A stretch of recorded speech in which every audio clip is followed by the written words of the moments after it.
નમસ્કાર, ધર્મલોકમાં આપનું સ્વાગત છે। હું છું કૃષ્ણા। દર્શક મિત્રો, માં બહુચર ઘણી બધી જ્ઞાતિની કુળદેવી છે। માતાના પરચાની ચર્ચા ગામે ગામ છે। ત્યારે આજે દર્શન કરીશું શક્તિ સ્વરૂપા બહુચરના, સાથે જાણીશું તંત્ર શાસ્ત્રના મહત્વ વિશે ધર્મલોકમાં।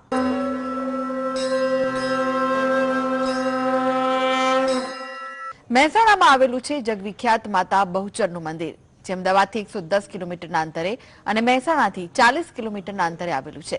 આ મંદિર ભક્તોની આસ્થાનું કેન્દ્ર છે। મંદિરમાં પૂનમના દિવસે ખાસ શ્રદ્ધાળુઓ દર્શનનો લાભ લેવા ઉમટી પડે છે।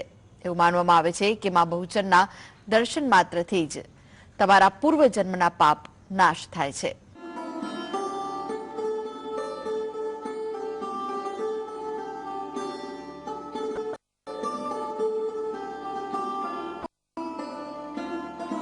ઉત્તર ગુજરાતના મહેસાણા જિલ્લામાં આવેલું બહુચર માતાનું મંદિર સમગ્ર દુનિયામાં જાણીતું છે। આ મંદિરમાં પૂનમ કે અમાસ હોય ત્યારે ભક્તોની ભીડ ઉમટી પડે છે। વિદેશમાં રહેતા ભારતીયોમાં પણ આ મંદિરને લઈને શ્રદ્ધા છે।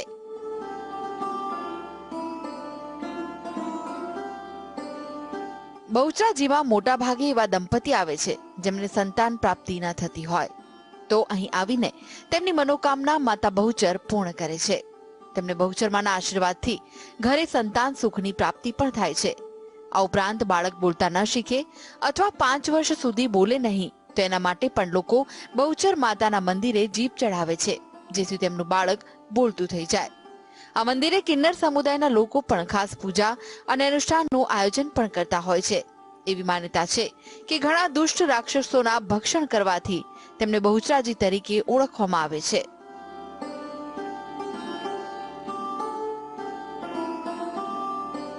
આ મંદિરના કિલ્લાનું નિર્માણ માનજી રાવ ગાયકવાડ દ્વારા સંવત 1783 અથવા 1839માં કરવામાં આવ્યું। કડીના સુવા દ્વારા આ મંદિરની જાળવણી માટે 3 ગામોને રૂપિયા 10,500 વર્ષે ચૂકવવામાં આવતા હતા। બહુચરાજી કુકડાની સવારી કરે છે તે માટેની પણ દંતકથા રહેલી છે। કહેવાય છે કે એક વખત અલાઉદ્દીન દ્વિતીય પાટણને જીતીને આ મંદિરને તોડવા માટે પોતાની સેના સાથે પહોંચી ગયો અને તે સમયે દેવીના વાહન મરઘા ચરી રહ્યા હતા। ત્યારે સૈનિકોએ તે મરઘા પકડીને ખાઈ લીધા, પરંતુ તેમાંથી એક મરઘો જીવિત બચી ગયો। પછી સવારે જ્યારે બાંગ પુકારવાનું શરૂ થયું તો સૈનિકોના પેટમાં રહેલા મરઘાઓ પણ બાંગ પુકારવા માંડ્યા અને પેટ ફાડીને બહાર આવી ગયા। જ્યારે આ જોયું તો અલાઉદ્દીન અને બીજા બધા સિપાઈ મંદિર તોડ્યા વિના જ ભાગી ગયા। આ પાછળ પણ એક પૌરાણિક કથા પ્રચલિત છે। ગુજરાતમાં એકવાર નિસંતાન રાજાએ સંતાન મેળવવા માટે બહુચર માતાની આરાધના કરી હતી। રાજાની આરાધના જોઈને બહુચર માતા પ્રસન્ન થયા અને રાજાને પુત્ર પ્રાપ્તિના આશીર્વાદ આપ્યા। આશીર્વાદથી રાજાના ઘરે પુત્રનો જન્મ પણ થયો, પરંતુ તે નપુંસક હતો। એક દિવસ બહુચરાજી તેમના સપનામાં આવ્યા અને તેને ગુપ્તાંગ સમર્પિત કરીને મુક્તિના માર્ગે આગળ જવાનું કીધું અને રાજકુમારે એવું જ કર્યું અને તેઓ માના ઉપાસક બની ગયા। ઘટના બાદ બધા જ કિન્નરો હવે પોતાના કુળદેવી તરીકે બહુચર માને પૂજે છે।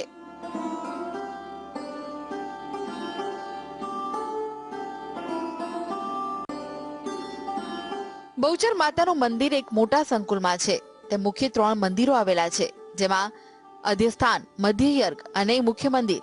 જ્યારે મુખ્ય મંદિરમાં બાલાયંત્રની પૂજા કરવામાં આવે છે। શ્રી બહુચર માતાનું મંદિર એક 51 શક્તિપીઠો પૈકીનું એક છે। માં બહુચરનું વાહન કુકડો છે, જે નિર્દોષતાનું પ્રતીક ગણાય છે અને કહેવાય છે કે બહુચરાજી માં સતી માતાનો ડાબો હાથ પડ્યો હતો અને આ મંદિરમાં ચૈત્ર મહિનામાં બહુ મોટો મેળો ભરાય છે। અહીંયા દરેક પૂર્ણિમાના દિવસે મેળો ભરાય છે। દરેક પૂર્ણિમાએ રાત્રે 9:30 વાગે માતાજીની સવારી ચાંદીની પાલખીમાં નીકળે છે તથા વર્ષની ચૈત્રી પૂનમ તથા આસો પૂનમ શરદ પૂનમના દિવસે રાત્રે પાલખી બહુચરાજીથી નિજ મંદિરેથી નીકળીને બહુચરાજીથી આશરે 3 કિલોમીટર દૂર આવેલા શંખલપુર ગામે જાય છે, જ્યાં માતાજીનું પ્રાગટ્ય સ્થાન છે।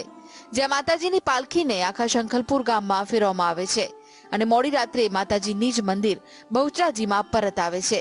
માતાજીની પાલખી જોવા માટે અનેક શ્રદ્ધાળુઓ આવે છે। Dharmalok desk, GSTV।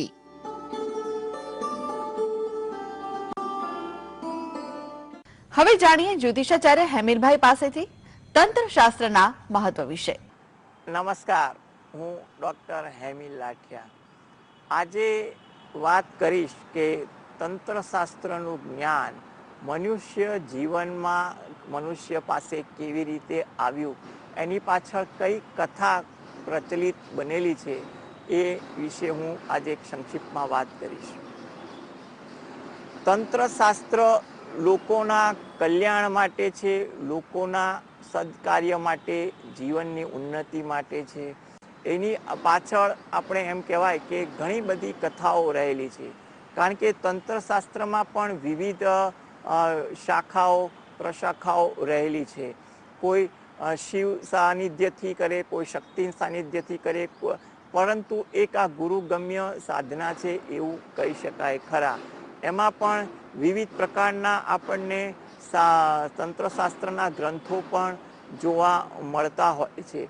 પરંતુ આપણે એક વાત વધુ પ્રચલિત કેમ છે એ વિશે જણાવું કે તંત્રશાસ્ત્રના જ્ઞાન અંગે એકવાર કૈલાસ પર જ્યારે શંકર ભગવાન અને પાર્વતી માતા બેઠા હતા, ત્યારે પાર્વતી માતાએ તંત્રશાસ્ત્રના જ્ઞાન વિશે જાણવાની ઈચ્છા વ્યક્ત કરી.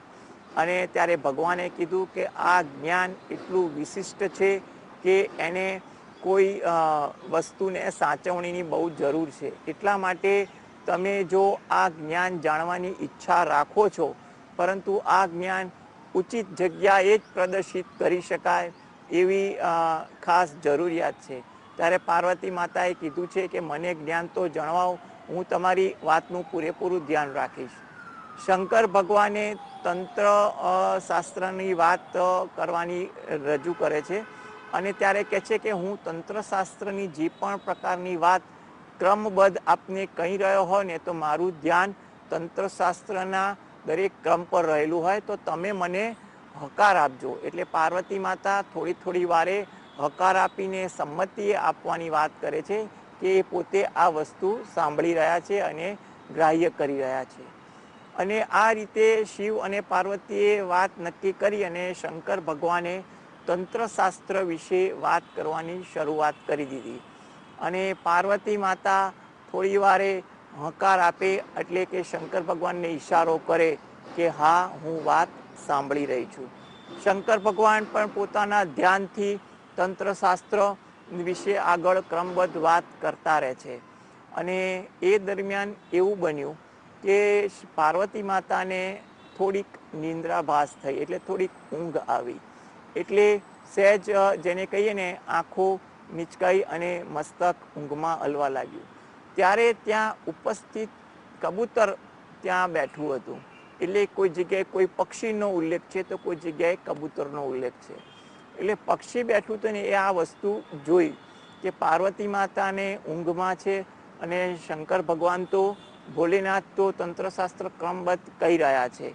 જો પાર્વતી માતા હકાર નહીં કરે ને તો શંકર ભગવાન કદાચ નારાજ થઈ જાય અથવા કોઈ વાત અણબનાવ બને. કંઈ પણ પ્રકારના બિચારા ભોળા ભાવથી પક્ષીએ પોતે હકાર આપવાનું ચાલુ કર્યું. શંકર ભગવાન ક્રમબદ્ધ આગળ વાત કરતા જાય અને પેલું પક્ષી હકાર આપે. જ્યારે સંપૂર્ણ શંકર ભગવાને તંત્રશાસ્ત્રની વાત પૂરી કરીને ત્યારે જોયું ને તો પાર્વતી માતા નિંદ્રા અવસ્થામાં હતા. ત્યારે શંકર ભગવાને કીધું કે તમે નિંદ્રામાં છો? ત્યારે પાર્વતી માતાએ કીધું કે મને આપની વાત સાંભળવા સમજવામાં સહેજ થાક લાગતા મને થોડીક નિંદ્રા અનુભવી. તો શંકર ભગવાને કીધું તો પછી હકાર કોણ કરતું હતું? તો પાર્વતી માતા કે હું નિંદ્રામાં હતી એટલે માફ કરજો, મેં નથી કર્યું. ત્યારે શંકર ભગવાને જોયું કે આજુબાજુ કોઈ હોવું જોઈએ કે જેણે હકાર કર્યો. એટલે શંકર ભગવાન બધે ધ્યાન ફેરવે છે ત્યારે પક્ષી નિર્દોષ ભાવે આ બે હાથ જોડી શંકર ભગવાનને પ્રણામ કરે છે કે ભોલેનાથ, હકાર મેં કર્યો છે. અને એની પાછળનું કારણ એ છે કે પાર્વતી માતાને નિંદ્રા આવી હતી અને ઊંઘમાં હતા. એટલે જો હકાર ના આપો તો આપનું જે કહેવાનો ભાવ હતો તો એમાં વિક્ષેપ પડે, તમે કદાચ કોઈ જગ્યાએ ક્રોધિત થઈ જાઓ અથવા તમે વાત અટકાવી દો, કંઈ પણ વાત બને. એટલે એવું કંઈ પણ ના બને ને અને પાર્વતી માતાનું માન જળવાય અને તમારી વાત આગળ ચાલતી રહે, એ બંને ભાવથી મેં હકાર વચ્ચે કર્યો છે અને મેં તમારી વાત સાંભળી છે. ત્યારે શંકર ભગવાને કીધું કે કઈ વાંધો નહીં, એનો નિર્દોષ ભાવ જોઈ અને ખુશ થયા. પાર્વતી માતાએ પણ ખુશ થયા. અને એવું કહેવાય છે કે પાર્વતી માતાએ અમુક ભાગ સાંભળ્યો હોય છે અને પછીથી કબૂતર કે કોઈ પક્ષી આવે છે ને અમુક ભાગ એણે સાંભળ્યો છે ને એને હકાર કર્યો હોય છે. કોઈ વિદ્વાનો એવો પણ મત રજૂ કરે છે. પરંતુ શંકર ભગવાન એ પક્ષીને આશીર્વાદ આપે છે કે તે અમારા બંનેની મર્યાદા જાળવવા માટે તે હકાર આપ્યો. તે એ પણ જાણે છે કે ભગવાન ક્રોધિત થશે, તે છતાં તે એક નિર્દોષ ભાવથી આ કામ કર્યું છે, એટલે હું તારા પર પ્રસન્ન છું. તું આ વાત મનુષ્ય જીવનને તું કહેજે અને તારી રીતે જણાવજે, જેથી કરીને મનુષ્ય લોકો પોતાના જીવનો, પોતાના હિતેચ્છુનું કે કોઈ પણ નિર્દોષ વ્યક્તિના જીવનો એ ઉદ્ધાર કરે. ત્યારે કબૂતર જે પક્ષી હતું એ ખૂબ જ ખુશ થયું, ભગવાનના આશીર્વાદ લઈ અને પૃથ્વીલોકમાં આવ્યું અને એ જ્ઞાન ધીરે ધીરે વહેતું થયું એવું કહેવામાં આવે છે. કોઈ જગ્યાએ એમ પણ કહેવામાં આવે છે કે આ જ્ઞાન શંકર ભગવાને કોઈ ખાસ વ્યક્તિ, ઋષિ કે કોઈને આપ્યું અને એના થકી પણ આવ્યું. કથા રહેલી છે, પરંતુ એક આ પક્ષીની પણ કથા છે. કારણ કે આપણે ત્યાં ઘણીવાર કોઈ પ્રસંગ પાછળ કથા વર્ણન રહેલું હોય છે. કોઈક પ્રાંતીય જગ્યા, કોઈ શાસ્ત્રીય જગ્યાએ, કોઈક જગ્યાએ અલગ કથા પણ જોવા મળતી હોય છે. પરંતુ આ જે પક્ષીવાળી જે કથા છે એ થોડું પ્રચલનમાં ઘણીવાર વધુ સાંભળવા મળતું હોય છે. એને કારણે આપણે એમ કહેવાય કે એ પક્ષીની કૃપા અને ભોળા ભાવથી શંકર ભગવાન અને પાર્વતી માતાના આશીર્વાદ ઈચ્છાથી એ વસ્તુ પૃથ્વીલોકમાં આવી અને પૃથ્વીલોકના મનુષ્યના જીવનના કલ્યાણ માટે એ ઉપયોગ થવા લાગી. તો